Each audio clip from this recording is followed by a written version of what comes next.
আসসালামু আলাইকুম এভরিওয়ান, চলুন আজ আপনাদের সাথে আমার মামার বিয়ের মেনু শেয়ার করি। তো প্রথমে গিয়ে বসার পরেই তো আমাদের বাঁশ পাতার ছাপওয়ালা একটা প্লেট দিয়ে দিয়েছিল, তার মধ্যে দিয়ে দিয়েছিল একটা চিকেন সাটে।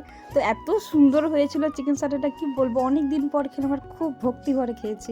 খুবই টেস্টি হয়েছিল, দোকানেও এত টেস্টফুল করতে পারে না, এখানে যতটা সুন্দর করে বানিয়েছিল। তারপরে দিয়েছিল নানপুরি আর চানা পনির, যেটা আমি খাইনি কারণ এই নানপুরি খেলে পরে আমি আর বিরিয়ানি খেতে পারবো না, তাই ওটাকে একদম স্কিপ করে গেছি। তারপর দিয়েছিল স্যালাড আর বিরিয়ানি, তো ওটা শেষ না হতে হতেই চলে এসেছিল চাটনি আর পাঁপড়, আর চাটনিটা খুব সুন্দর হয়েছিল। দেন দিয়েছিল রসগোল্লা, তো রসগোল্লা আমি খেয়েছিলাম। বিয়ে বাড়িতে সাধারণত আমি রসগোল্লা নিই না, কিন্তু এখানে কি মন গেল জানি না, নিলাম, বেশ ভালোই লাগলো। তারপরে দিয়েছিল একটা লট চমচম, তো সেটাও খেলাম।